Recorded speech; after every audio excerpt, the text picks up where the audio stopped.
Oh, is there, I guess the microphone's on. Thank you all for coming here tonight. You are here to kind of celebrate our opening. Everybody here who has been invited to attend is someone special to the people that have made this happen, especially because your family, your friends, you are trusted partners, or you're somebody that really helped this transition happen in a way that wasn't completely necessary to have happen. This talk, as far as I can time it, is about 15 minutes, so my apologies ahead of time, but I'm used to giving science talks, not gratitude talks, and it turns out that cutting gratitude content out is not a good move. So I'm trying to keep the science to a minimum and then the gratitude to a maximum, which I think is probably where we always want to be. So this is our team. Everybody probably recognizes somebody, hopefully, on this, but there's a security issue. So, this team is really what the product of Diverge is. Okay, so this is, we have the opportunity to build a world-class team related to, pathology, translational science, treatment development over the past decade at MCW. Wonderful people who are, frankly, the best people in the world at what they do. We moved, here in what was a difficult and challenging decision, but it was the best way to make sure we kept being able to do the things that we were able to do and expand with the opportunities that are present. And each person here has really played a vital role in making this happen, because it definitely was on a shoestring at certain points, and and that's the way that we decided to do it. It allowed us to maintain full ownership and control over this company. It allows us to define what we are doing going forward, and as we'll talk about, do things like placing employees and impact first, as opposed to answering to someone else that may have invested in the company and then has other ideas of what to do. On this team, I am very blessed to be joined by my wife, Dr. Julie Tesloff, who's got a extensive experience in biotech when we lived in Boston. She actually gave up her biotech career to come to Milwaukee to allow me to get a job, because you can't walk to your car in Boston without tripping over a neuropathologist somehow. Whereas in the state of Wisconsin there were two. And so the opportunities here were much different than they are in Boston. This company actually allows her to pursue a big component of her career goals that were not possible up to now, which is amazing. And it was really important for me to have her here doing this, because as I mentioned, a big part of this is making sure that people are here and able to do what they need to do. And I needed somebody else that cared as much about these people as I do. And I knew that Julie would be able to do that, and that we wouldn't be worried about, for instance, what people needed to be paid, or whether or not they get bonuses, or how we should be treating any kind of problem that we run into. And having a life partner that can also be a business partner is an enormous opportunity. The other three people listed on the top are kind of our manager level people. Hui Meng, frankly, is the best research and development pathology scientist on the planet, bar none. Okay? Yeah.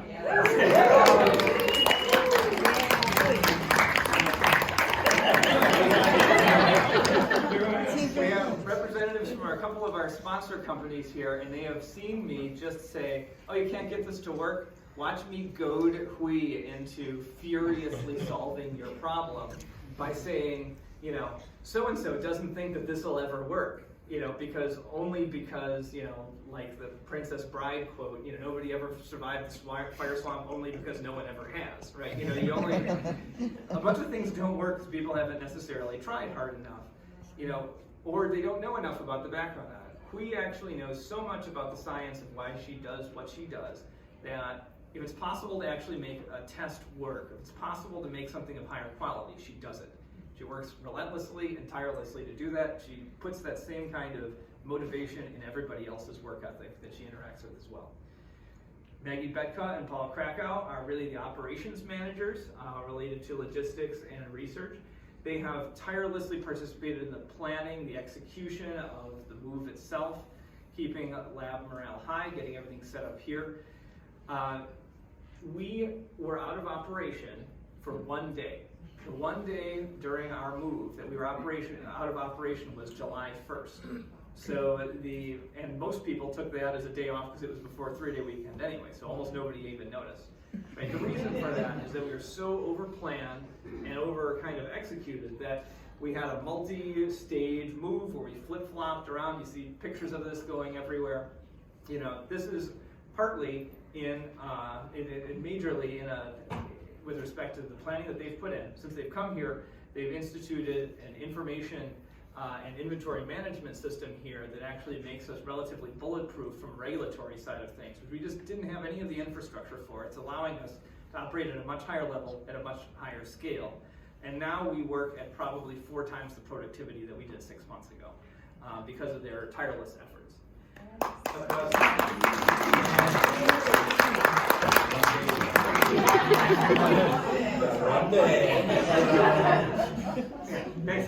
Next time, 0 day.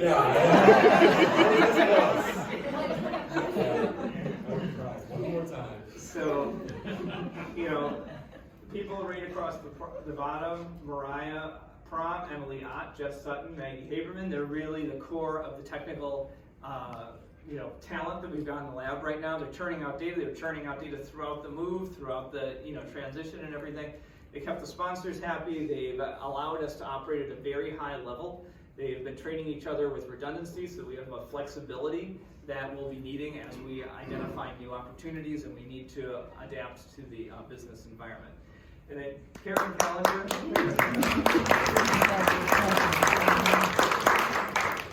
Karen Callender is our most recent hire. She was hired less than a year before we left MCW. And she's got a background in customer service, and I cannot tell you how valuable that is to a person that is, frankly, a sociopath as far as I hear Karen interact with people and then be like, I would be losing my shit right now. as we're like looking at purchasing, or a delivery's not happening or whatever, and it's like, how is she so nice and reasonable? And then 15 years to get there. That's right. You can't do that overnight. It's a learned activity. And so Karen's been a wonderful addition to the team in a very critical role because, frankly, scientists are not customer service people, to everyone's shock. But, it requires a variety of skill sets to make something like this work. I didn't want to cut that part short, obviously, because I got to answer to them on Monday. So our mission here, we're really focused on the development of new treatments for genetic diseases, and frankly any diseases, but the genetic ones are the ones we're more amenable to help solve.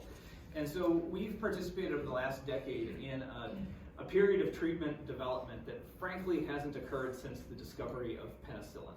And so there's a point at the moment where there's a lot of opportunity for development of lots of different diseases related to genetic therapies, and so this is kind of the niche that we find ourselves in. The idea here is that the more work that we do, the more people we can work with, the more diseases we can work on.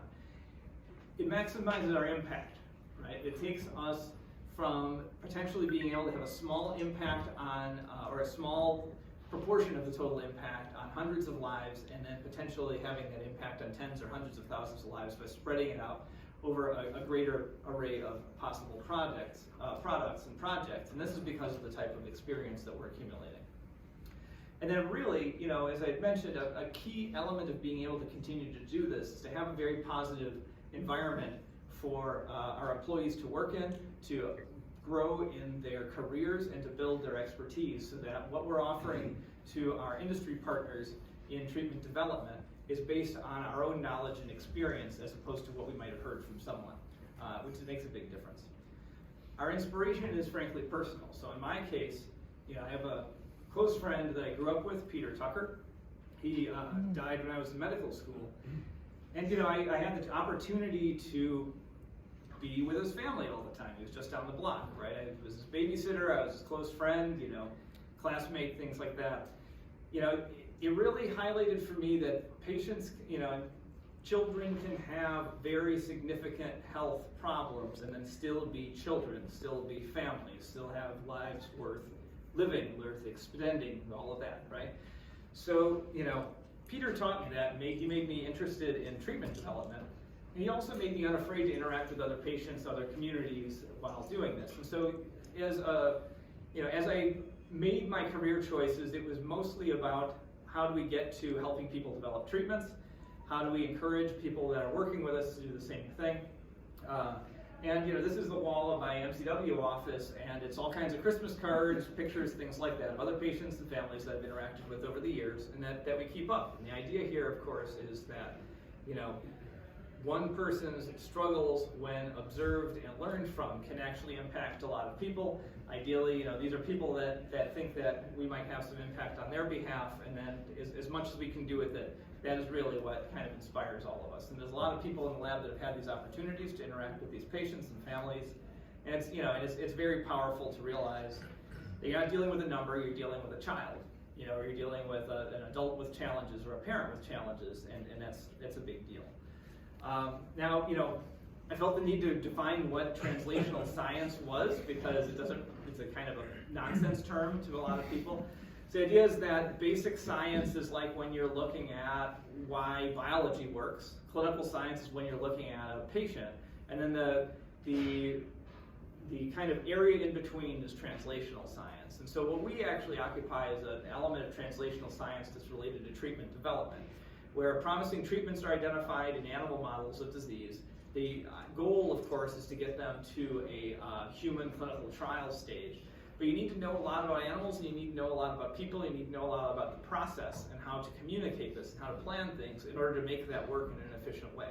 And our goal here is to be a part of that process to the extent that maybe a 5-year drug development program becomes a 3.5-year drug development program, because we've allowed people not to repeat the same mistakes we've seen made in the past.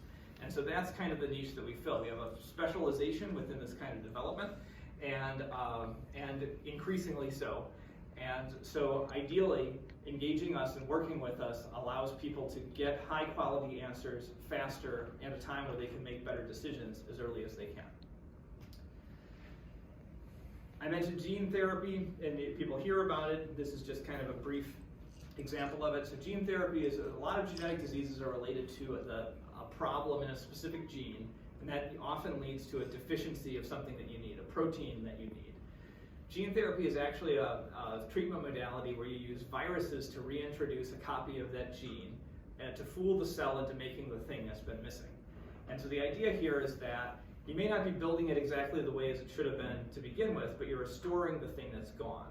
And there are a lot of things that are pursuing this right now. This is a super creepy thing that I stole from a different wanted a figure that talked about the many areas of gene therapy that were there, and for some reason it has an enormous eye and a brain on the side of its head. Gets the job done. There's a whole bunch of different diseases listed here. It is by no means exhaustive, but as an example of our footprint, we work on 4 of these diseases that are listed here out of this total number. We're a company of 10 people, and so we have a very, very oversized footprint in this area in comparison to where we should be.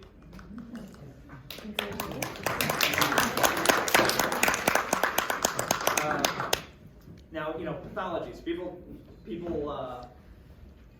want to know what pathology has to do with anything or what it is. So this is our kind of form of pathology. So pathology is the study of tissues, structural abnormalities in tissue, and assigning a disease to it, for instance. So we use the skill set in our work to, first of all, yes, you define, you identify a disease process, but when you know what is the disease you're working with, you can also figure out or know or learn what's actually causing those changes. Because when you're dealing with successful treatment that's interposed upon a disease, you're actually looking at a third disease. Like when you have a heart transplant, it doesn't give you a brand new heart that's untouched, right? It's got its own problems, it's got its own risk of rejection and things like that. When you have chemotherapy, it doesn't restore you to normal, it gives you a different kind of paradigm to be working in terms of what you would expect to see for that. And so that's actually what a lot of these therapies do. And so we can take, for instance, muscle, which is where we've spent a lot of our time. Where is this thing? There it is, okay. You take muscle, so here's a very, couple of muscle fibers coming right at you. A normal muscle looks a certain way, right? It's got the muscle fibers, they're a certain size, their nuclei, which are the dark purple things, are out at the edges of the fibers. But in Duchenne muscular dystrophy, which is what Peter had, it doesn't look right. A bunch of the muscle fibers are falling apart. There's a bunch of inflammation in there in reaction to this degeneration. And then you've got a bunch of nuclei that are in the wrong place because this is what older damage looks like. And so you can identify the patterns and then say this is what's wrong. Now, following a gene replacement treatment, and this is a preclinical study related to one of solid studies that we published a chapter on, this is from. And you can see here that it's actually not normal. Okay, it still has some problems in terms of where the nuclei are, but you've lost the part where you've got an inflamed set of muscle that's falling apart. Okay, and so that's part of the process, is understanding what the patterns are.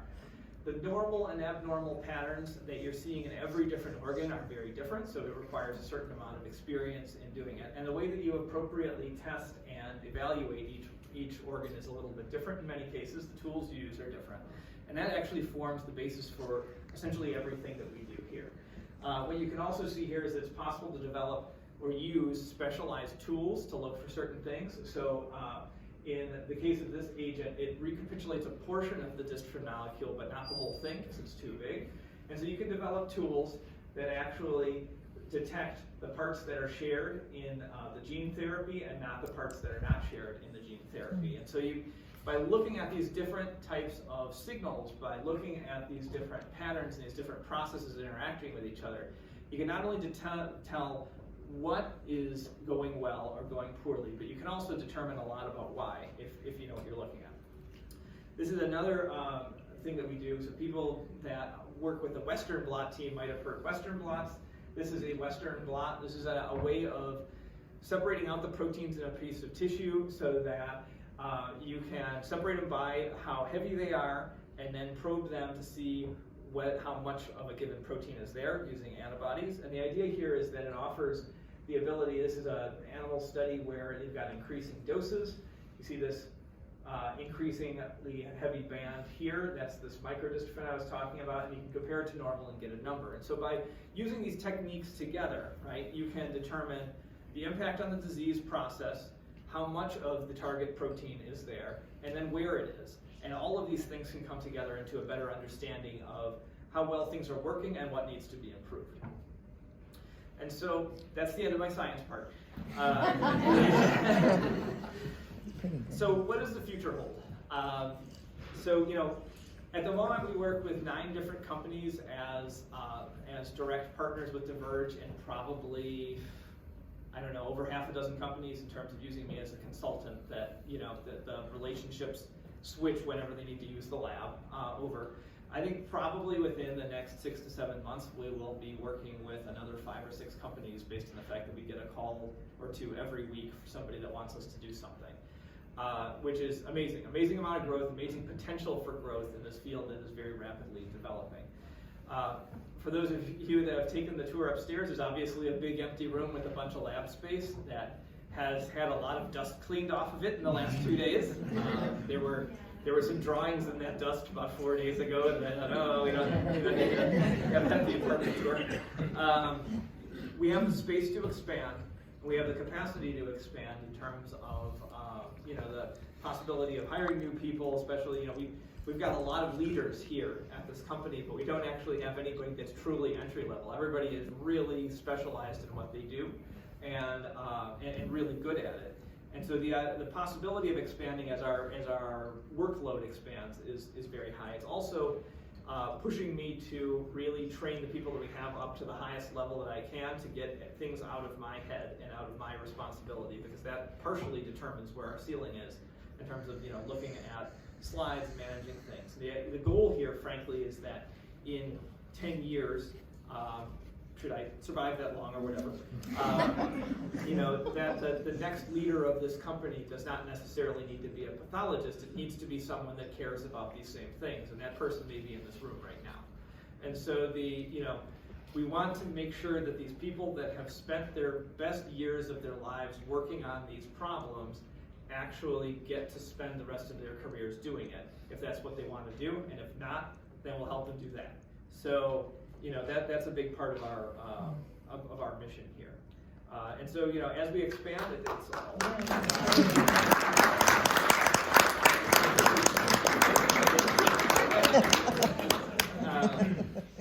so, reasons to expand actually include the fact that we are getting more, the field itself is growing, but actually we're expanding into new areas, non-muscle diseases, things like that. And actually, people that we've worked with in the past are hearing that we exist, and so we get, I got a cold call today from somebody I hadn't talked to in 5 years, and by the end of that call, we were setting up something for next week. And so it's just a lot of goodwill, a lot of help out there from people, which is really amazing.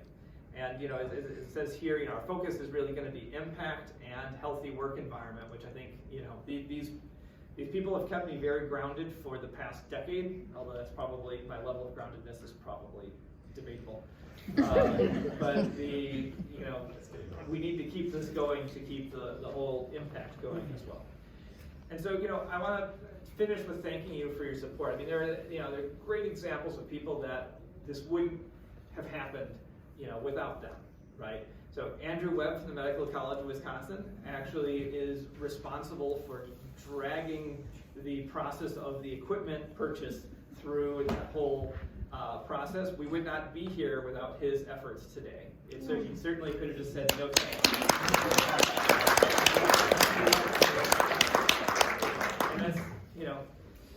And that's wonderful. So thank you very much, Andrew. Jim Mackey convinced me to be a scientist. So I started working for Jim when I was 19 years old. I worked with him all the way through college, and he convinced me that a career in science was what I needed to do. So he retired from our tech this year. The rest of you might be here today without Jim, but I would not be here today. So thank you very much for that. Mark Fielden from Kate Therapeutics, I can say is that was the first contract that was signed with Diverge in May. He was a little nervous that we'd be able to pull the move off in a timely fashion, but he had accounted for longer than 1 day as the thing. And Christy Brown and Pat Gonzalez are long-term partners from Solid Biosciences, our second longest partnership, and wonderful friends. The people at Solid have actually been extraordinary. Their CEO worked with Julie and I on preparing the business plan for 6 months before we actually launched. And there are many wonderful examples of people in this room that I could call out that are just absolutely essential for making this happen. We could not have done it without your friendship, without your family-ship, without your support. And it's just tremendously wonderful to be sharing this with you today. So thank you very much.